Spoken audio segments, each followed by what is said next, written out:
คนกลับมาพบกับ By Voyage นะคะวันนี้ค่ะเราจะมาพูดถึงเรื่องที่หลายๆคนอยากรู้และถามกันมาบ่อยมากๆเลยนะคะก็คือเรื่องศัลยกรรมค่ะเดี๋ยวเราจะบอกให้หมดเลยว่าทำอะไรมาบ้างและแก้กี่รอบนะคะบอกหมดแบบไม่กักเราไปแก้โง่เฮงไงเผื่อจะหายดื้อไม่ค่อยมีใครรู้ว่าเฟิร์นทำตาทำมาไม่กี่เดือนแล้วฉันก็ต้องมานั่งติดสติกเกอร์ตา2ชั้นใหม่งุ้มลงมาจนคนบอกว่าแบบจมูกเราเหมือนปากนกแก้วอ่ะมันน่ากลัวมากเลยนะเว้ยถุงเท้าข้างละ3คู่เพื่อดันให้มันดูมีหน้าอก400 ซีซีเลยเหรอนั่นมันคือเกินหัวเด็กแล้วนะโอ้โหจะบอกว่าโคตรเจ็บนี่คือสิ่งที่เจ็บที่สุดตั้งแต่ทำศัลยกรรมมาคือการเราจะเอาตั้งแต่กี่ขวบดีตั้งแต่เด็กเลยไหมล่ะอยากเห็นตั้งแต่เด็กแบบหน้าออริแบบหน้าออริจิตอนเด็กอะหน้าตาเหมือนเด็กญี่ปุ่นน่ารักเฮ้ยเราเคลมตัวเองได้เลยเหรอเราเคลมตัวเองได้เลย นี่คือหน้าเฟิร์นตอนเด็กน้อยมากๆนะคะน่ารักแต่เด็กปะน่ารักไหมทำไมแก้มมันดูแบบคนนี้หรือเปล่าเหมือนอันนั้นแม่ฉันไหมล่ะเหมือนนะก็เหมือนนะไม่จริงๆเฟิร์นก็พูดได้นะแบบอ๋อไม่ได้ทำเลยค่ะไม่งั้นดูหน้าแม่ได้นะคะก็หน้าเหมือนกันนี่นะแต่รอยยิ้มเธอคือแบบมันคือเธอแบบยิ้มแบบเราก็หมวยนะตอนเด็กก็หมวยทุกวันนี้ก็ยังหมวยทุกวันนี้ไม่หมวยหรอไม่หมวยทำไมวะมันเป็นเรื่องที่แบบถกเถียงมากเลยนะเฟิร์นรู้สึกว่าเฟิร์นเป็นคนหมวยขอแบบโตขึ้นมาแต่ยังออริจินอลใช่ออริจินอลอยู่นะคะก็คือหน้านี้ค่ะเฮ้ยอันนี้คือมอะไรอะม5ม6ประมาณนี้ม5ม4ม5ช่วงนี้น่ารักปะเต้าคังบุ๋มแต่คางเราก็ยังอยู่นะเต้าคังบุ๋มเอาจริงๆนะเฟิร์นว่าเฟิร์นก็หน้าไม่เปลี่ยนเลยลองดูรูปนี้ดิก็ไม่ได้เปลี่ยนแบบเอาจริงๆคนว่าเฟิร์นก็หน้าไม่เปลี่ยนขนาดนั้นนะคือหน้าก่อนที่จะทำนะเราสังเกตที่จมูกเพราะว่าสิ่งแรกที่เราทำนะคะก็คือจมูกก่อนเลยอันนี้คือก่อนทำนะให้ดูว่ามันเป็นยังไงจมูกออริจินอลเฟิร์นเนี่ยมันจะแบบสั้นแล้วก็เชิดขึ้น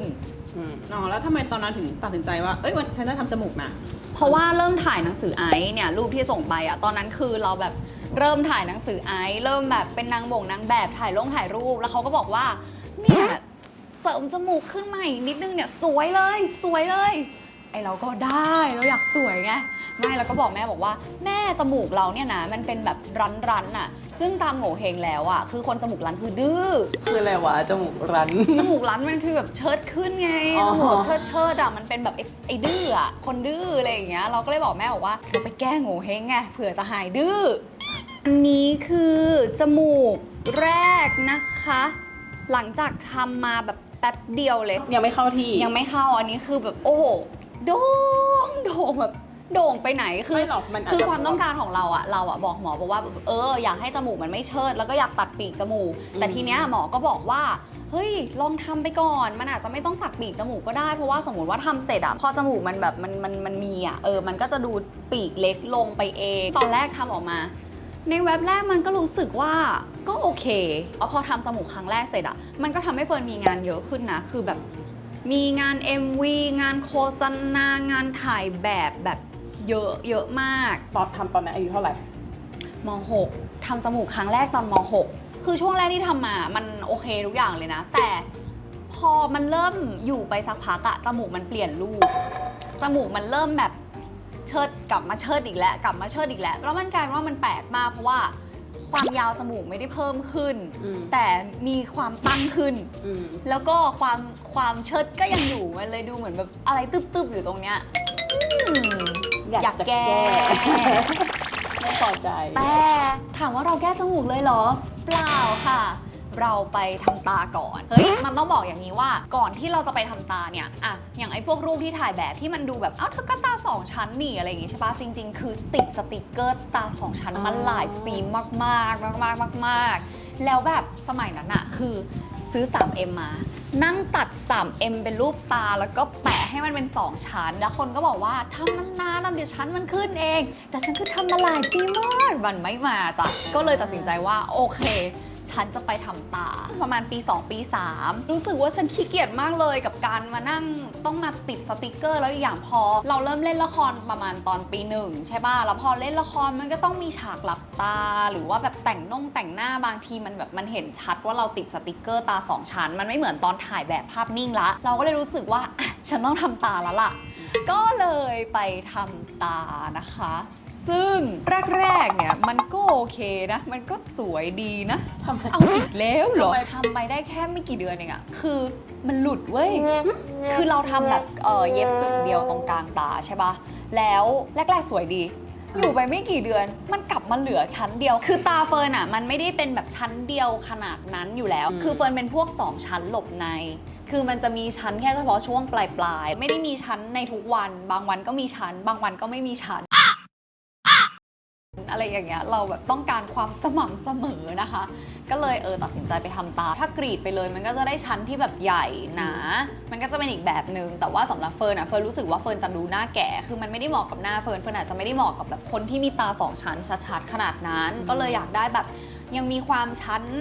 แต่หมวยยังเป็นแบบหมวยได้อยู่อะไรอย่างเงี้ยก็เลยแบบไม่ได้อยากจะกรีดตาด้วย ทีนี้ตอนนี้จมูกก็ไม่ชอบตาก็ยังไม่ชอบอีกให้ทายว่าเฟิร์นเลือกจะแก้อะไรก่อนตาสรุปนะคะเฟิร์นแก้ตาก่อนค่ะมันเซ็งมากเลยนะที่เหมือนแบบทำมาไม่กี่เดือนแล้วฉันก็ต้องมานั่งติดสติกเกอร์ตา2ชั้นใหม่แล้วมันเป็นความแบบต้องมาตัด3Mมาแปะทุกวันตอนนั้นก็เลยตัดสินใจไปทำอะไรนะแก้ตาซึ่งมันคือตาไฟนอลนี่แหละซึ่งเฟิร์นแฮปปี้นะก็อย่างที่เฟิร์นบอกว่าเฟิร์นก็ยังมีความหมวยจริงๆแล้วถ้าเฟิร์นลบหน้าออกไปมันก็จะหมวยนะแต่ถ้าเฟิร์นแต่งหน้าเข้มแล้วก็กรีดตาคือทุกวันนี้ที่ทุกคนรู้สึกว่าเฟิร์นไม่หมวยเพราะว่าการแต่งหน้ามันจะแบบกรีดตาให้มันเฉียวแต่จริงๆแล้วถ้าลบหน้าหมดเนี่ยฉันก็คือเป็นคนหมวยคนหนึ่งซึ่งตาที่เฟิร์นทำปัจจุบันเนี้ยถามว่าทำวิธีไหนจริงๆคือเย็บจุดเดียวเหมือนเดิมเลยเพราะฉะนั้นเฟิร์นเลยคิดว่าไม่ใช่ว่าแบบใช้วิธีการเย็บจุดเดียวแล้วมันจะไม่อยู่หรอกมันต้องดูว่าแบบทำเป็นไหมผูกปมแน่นไหมแล้วก็มันต้องเลือกหมอนดีๆนะทุกคนไม่งั้นมันจะเป็นแบบเป็นรอยเฟิร์นโชคดีมากที่แบบไม่เป็นรอยมันไม่ค่อยเห็นนะว่าแบบมีแบบปมจับไปยังแทบหาไม่เจอเลยว่ามีปมสรุปยังมีอยู่หรือเปล่าหรือจริงๆมันหลุดไปแล้ววะครั้งนี้ไม่ได้ผูกปมอย่างเดียวครั้งนี้เขาตัดเนื้อไขมันออกมาด้วยเพราะว่าพอเรามีเนื้อไขมันเนี่ยมันก็จะแบบปิดชั้นตาก็มองไม่เห็นชั้นอยู่ดีไงถึงแม้ว่าเราจะทำแบบตามาก็เถอะอะไรเงี้ยก็เลยดูดไขมันตรงชั้นตาออกด้วยก็เลยทำให้เห็นชั้นตาเนี่ยชัดขึ้นนะคะคือตาเป็นสิ่งที่เฟิร์นว่าคนไม่ค่อยถามเฟิร์นว่าแบบทำตาที่ไหนคะคือส่วนใหญ่คนอาจจะชอบถามว่าทำจมูกที่ไหนคะแต่ไม่ค่อยมีคนถามเรื่องทำตาเพราะว่าไม่ค่อยมีใครรู้ว่าเฟิร์นทำตาจริงเพราะว่ามันเนียนมากสรุปว่าเฟิร์นทำตาทั้งหมด2 ครั้งนะคะจนมาจบที่ไฟนอลก็คือตานี้นะคะหมอที่ทำตาให้เฟิร์นจนเป็นตาปัจจุบันเนี่ยชื่อว่าคุณหมอเกมเราทำกับหมอเกมตั้งแต่หมอเกมแบบยังไม่ได้เปิดคลินิกเองจนตอนนี้หมอเกมก็คือเปิดคลินิกแล้วก็เราทำเองแบบทำเองจริงๆไม่ได้จ้างไม่ได้มีการรีวิวไม่ได้อะไรเลยแล้วก็ไม่ได้ติดต่อหมอเกมเลยนะคะตั้งแต่ทำตาเสร็จเนาะเพราะฉะนั้นถ้าเกิดว่าใครอยากจะตามไปทำก็อยากจะให้หาข้อมูลด้วยตัวเองก่อนนะคะว่าผลงานเป็นยังไงอะไรเป็นยังไงหารีวิวอ่านเยอะๆเพราะว่าเราไม่ได้การันตีอะไรทั้งนั้นสรุปว่าแรกสุดเนี่ยเป็นจมูกแล้วก็ตาแล้วก็ตาเสร็จแล้วเราเหลืออะไรคะที่ต้องแก้ต่อจมูกสิคะก็เลยไปแก้จมูกค่ะคุณพี่แรกๆมันดูดีมากเลยอีกแล้วเหรออีกแล้วแรกๆก็ดูจริงๆคือมันเอาจริงๆมันเหนื่อยนะเธอคนที่สัญญกรรมเขาก็ต้องอยากให้มันดูดีไปตลอดรอดฝั่งแหละเธอเดี๋ยวให้ดูจมูกแบบก่อนแก้อีกรอบนะหลังจากที่โตขึ้นมาประมาณหนึ่งแล้วมันเป็นจังซี่คือแบบเริ่มโตเริ่มแต่งหน้าแต่งตาคือจมูกมันจะเชิดแก้ด้วยเหตุผลที่ว่าตอนนั้นเราเล่นละครมากขึ้นแล้วก็เขาก็แบบอยากให้เราเป็นตัวดีบ้างแบบหมายถึงว่าเป็นนางเอกอะไรอย่างเงี้ยซึ่งหน้าจะดูร้ายกว่าการเป็นนางเอกหน้ามันจะดูแก่นดูอะไรแล้วก็ดูเด็กด้วยเพราะฉะนั้นเราก็เลยไปแก้จมูกซึ่งตอนที่แก้จมูกเนี่ยตอนเล่นเป็นยายแว่นในโสดสตอรี่ที่เล่นอันนี้คือจมูกใหม่ เริ่มยาวเห็นไหมยาวจมูกเนี้ยจมูกที่ทุกคนกำลังเห็นในรูปเนี่ยนะคะ จริงๆอ่ะเฟิร์นชอบนะแรกๆอ่ะ แรกๆมันสวยมากเลยมันทำให้หน้าเปลี่ยนไปอ่ะก็เหมือนจะดีใช่ไหม แล้วมันติดตรงไหนหรอ อยู่ไปสักพักเว้ยคุณพี่หน้าเรามันเปลี่ยนไปอ่ะจากปลายจมูกนะตอนแรกที่มันก็พุ่งดีใช่ไหมในรูปอ่ะตรงปลายอ่ะมันค่อยๆงุ้มลงจนแบบกลายเป็นจมูกสั้นและงุ้มอ่ะซึ่งมันน่ากลัวมาก มันจะเป็นเหมือนจมูกแม่มดใช่ไหม ใช่คือจะบอกว่าเฟิร์นอะแต่งรูปจมูกคือรูปที่ลงอะถ้าหันข้างแบบเห็นชัดๆคือเฟิร์นต้องแต่งหมดเลยนะเนี่ยที่ส่งไปเนี้ยคือแต่งนะแล้วเวลาถ่ายละครคือมันหลีกเลี่ยงไม่ได้ที่จะต้องหันข้างไงพอหันข้างเราก็จะแบบไม่เซลล์แล้วทุกคนก็ต้องพยายามถ่ายแบบไม่ถ่ายเราหันข้างอะเพราะว่ามันเห็นชัดมากอยากเห็นไหมว่าตอนที่มันแบบงุ้มหักลงมาแล้วอะมันขนาดไหน เหมือนตรงเนี้ยมันเหมือนตัดอะ ใช่ตรงปลายมันเหมือนถูกตัดเอาเห็นชัดๆเลยนะคือ โอ้ my god คือมันแบบมันหักชัดมากแล้วจะให้ดูอีกรูปหนึ่งรูปเนี้ยเฟิร์นทำมาเปรียบเทียบอันบนคือเป็นจมูกที่แบบไม่ไหวแล้วอะแบบไม่ไหวแล้วจริงๆอันล่างมันคือแบบดึงด้วยการแต่งรูปว่าแบบจริงๆแล้วมันควรเป็นยังไงคือมันหนักมากอะมันแบบมันเหมือนมันอยู่มันยิ่งแบบงุ้มลงมาจนคนบอกว่าแบบจมูกเราเหมือนปากนกแก้วอะมันน่ากลัวมากเลยนะเว้ยเราก็เลยไปทำจมูกแก้จมูกซึ่งอันนี้บอกได้แล้วเพราะว่าไฟ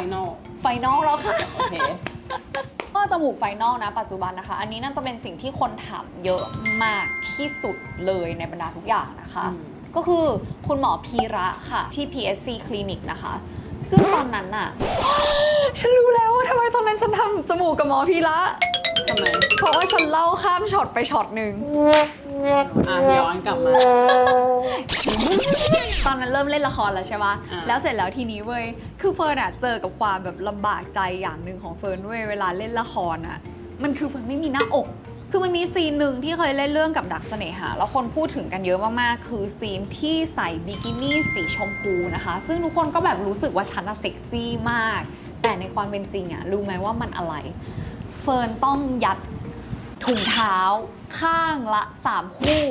เพื่อดันให้มันดูมีหน้าอกคือที่ยัด3คู่เพราะว่าคู่แรกยัดไปตอนแรกเหมือนจะดีลงน้ำปุ๊บฟอยัดคู่ที่2ลงน้ำฟออีกจนต้องยัดข้างละ3คู่อ่ะมันถึงจะแบบเป็นซีนที่เป็น Talk of the Town ได้ขนาดนั้นอ่ะแล้วหรือบางทีแบบเฟิร์นเล่นละครเวทีคือคณะเฟิร์นเนี่ยเฟิร์นเล่นเกี่ยวกับละครเวทีใช่ปะมันก็จะต้องมีแบบชุดที่เราเลือกไม่ได้แล้วก็มันก็คือแบบแบนอะแฟบลงไปเลยอะ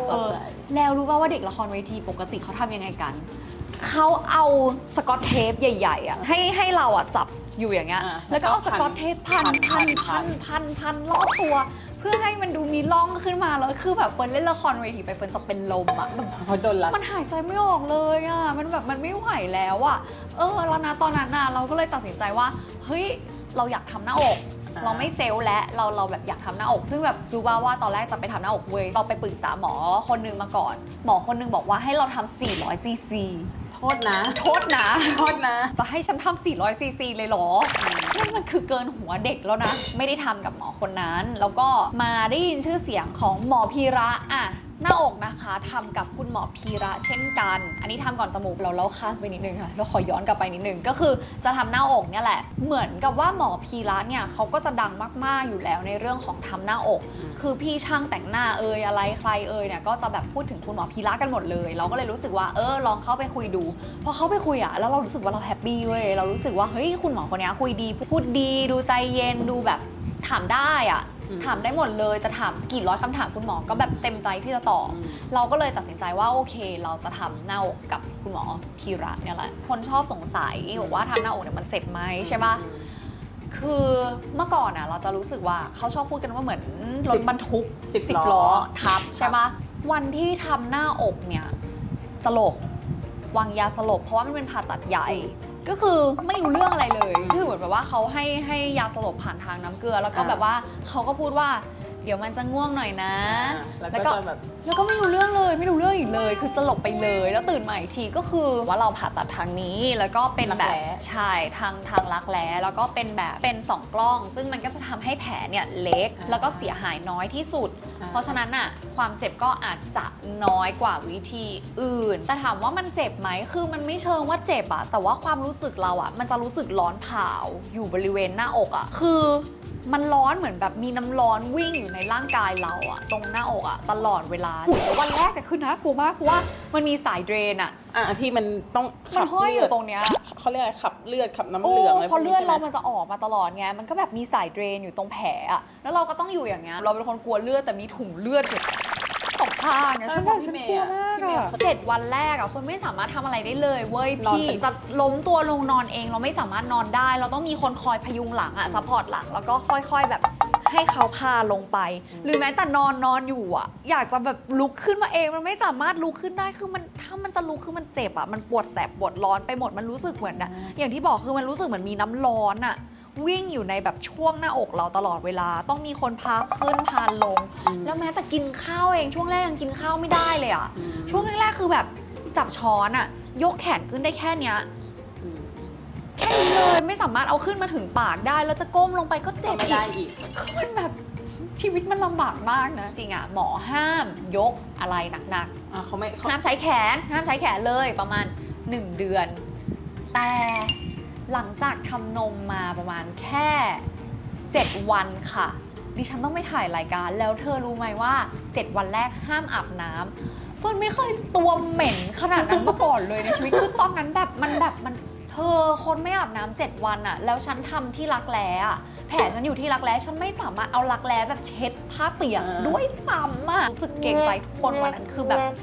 คือฉันยังได้กลิ่นตัวเองเลยอะแล้วคนรอบข้างอะต้องได้กลิ่นฉันนะฉันรู้สึกแบบแย่มากเป็นความรู้สึกแย่มากอะประเด็นคือไปทำงานแล้วเราเป็นคนที่เต็มที่กับงานเนี้ย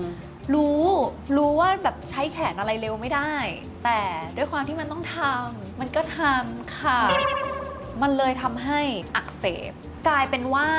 แขนด้านเนี้ยเฟิร์นยกไม่ขึ้นเลยพังผืดมันอะไรสักอย่างบอกคุณหมอสารภาพความจริงบอกว่าหมอแบบยกแขนไม่ได้ หมอก็เลยบอกว่าเนี่ยโอ้โหพังผืดเกาะเป็นแบบเส้นเลย เพราะฉะนั้นสิ่งที่เฟิร์นต้องทำคืออะไร คือต้องกดอย่างเงี้ยเพื่อให้พังผืดที่มันขังอยู่อะมันแตกมันเขาเรียกขาดอะเพื่อให้พังผืดไม่ยืดอะโอ้โหจะบอกว่าโคตรเจ็บกว่าทำนม เจ็บกว่าทำนมจริงๆ แล้วแบบบีบแค่ทำตรงเนี้ยนิ้วกระตุกอะเพราะว่ามันแบบมันเชื่อมกันอะ มันเชื่อม แล้วมันเจ็บแบบเจ็บมากแล้วคือบางทีพอเราทำเองอะพอมันเริ่มเจ็บปุ๊บอะเราหยุดพังผืดมันก็ไม่แตกแล้วมันก็หนาขึ้นเรื่อยๆต้องไป follow up กับหมอบอกว่าโทษนะงั้นหมอต้องทำเองแล้วแหละเพราะว่าถ้าให้น้องใบเฟิร์นทำอะ ก็ไม่หาย มันก็จะไม่หายสักทีเธอนี่คือสิ่งที่เจ็บที่สุดตั้งแต่ทำศัลยกรรมมาคือการแก้พังผืดที่มันยึดแผลอยู่เว้ยหมอแบบบีแบบกึกแล้วเราได้ยินเสียงแตกเปียกอย่างเงี้ย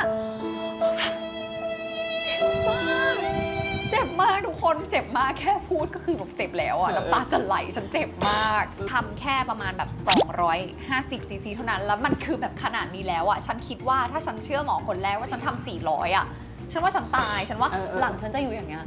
มันถ่วงหน้าไปหมดอะทุกวันนี้ที่แบบรู้สึกว่าทำมาน้อยแล้วอะยังรู้สึกแบบบางครั้งก็รู้สึกว่ามันค่อนข้างใหญ่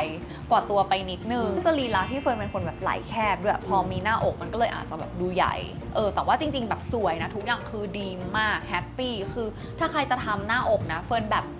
รักหมอพิระมากๆแบบดีเสมือนจริงมากไม่เป็นก้อนไม่เป็นแบบอะไรเลยอะแบบแฮปปี้มากๆนะคะก็ต่อเนื่องมาพอเราแบบแฮปปี้กับหน้าอกใช่ไหมแล้วเรารู้สึกว่าเฮ้ยเรามีความถูกจริตกับคุณหมอเพราะเรารู้สึกว่าเขาทำให้เราสบายใจเขาทำให้เราวางใจได้เราก็เลยนั่นแหละไปทำจมูกกับเขาก็แฮปปี้จริงๆอันนี้ทำมากี่ปีแล้วน่าจะ3 ปีได้แล้วนะคะคิดว่ายังไม่เคยมีความรู้สึกว่าเฮ้ยน้องกำลังจะยุบจะอะไรเลยนะคะใส่เป็นซิลิโคนหรือว่าใส่เป็นซิลิโคนแล้วความตลกเว้ยของจมูกที่2อ่ะคือนะตอนนั้นเขาก็บอกว่าเดี๋ยวเขาจะเสริมเอาหลังหูอ่ะกระดูกอ่อนหลังหูมาเสริมให้อันนี้คือจมูกที่2นะไม่ใช่ของหมอพีระนะแล้วฉันก็โอเครับรู้แล้วก็สลบไปตื่นขึ้นมาก็แบบ รู้สึกว่าอ๋อตายแล้วหลังหูฉันแบบโอ้เจ็บจังเลยไหนแผลนะ แต่เจ็บจังเลย แม่มีแผลไหมแม่ดูแผลให้หน่อย ไม่มี เอ๊ะฉันไม่ได้เอากระดูกอ่อนหลังหูไปทำหรอสรุปไม่ได้ทำ เอ้าเราคุยกันยังไงนะ ตื่นมาแทนที่จะเจ็บ กระดูกหาย อันนี้เจ็บอันนี้ก่อนแต่ถามว่าสุดท้ายแล้วเขาได้ใช้กระดูกอ่อนไหมไม่ได้ใช้ เจ็บอะไรก็ไม่รู้มโนไงคิดว่าแบบใช้ก็เลยเจ็บ แต่ว่าครั้งเนี้ยใช้จริงละ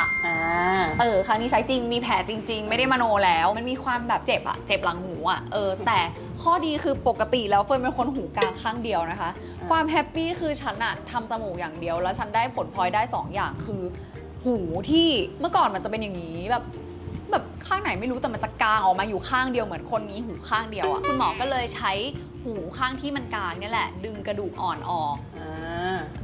น่าจะด้านนี้เพราะด้านนี้ไม่เห็นมีอะไรเท่าไหร่ ไม่มีแล้วนะ ด้านนี้หูไม่แข็งเท่าไหร่หมอก็แบบใช้ตรงเนี้ยแล้วก็มาต่อใช่ซึ่งนะจนถึงนะตอนนี้ก็คือแฮปปี้มากๆค่ะเนี่ยคือปัจจุบันมากๆแล้วนะคะน่าจะตอบคำถามหลายๆคนได้เนาะว่าแบบทำอะไรมาบ้างแล้วก็แชร์ประสบการณ์นะคะยังอยากให้ทุกคนศึกษาด้วยตัวเองอยู่ดีนะคะว่าหมอไหนถนัดทำแบบไหน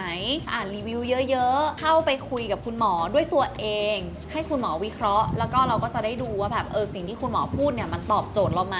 หารีวิวหาตัวอย่างเคสเก่าๆที่คุณหมอเคยทำนะคะแล้วก็อยากให้ตัดสินใจด้วยตัวเองอย่าตัดสินใจจากการดูคลิปเฟิร์นคลิปเดียวเด็ดขาดนะคะก่อนจะจบ EP นี้เราจะแอบบอกใบนิดนึงค่ะว่าเรามีแพลนที่จะ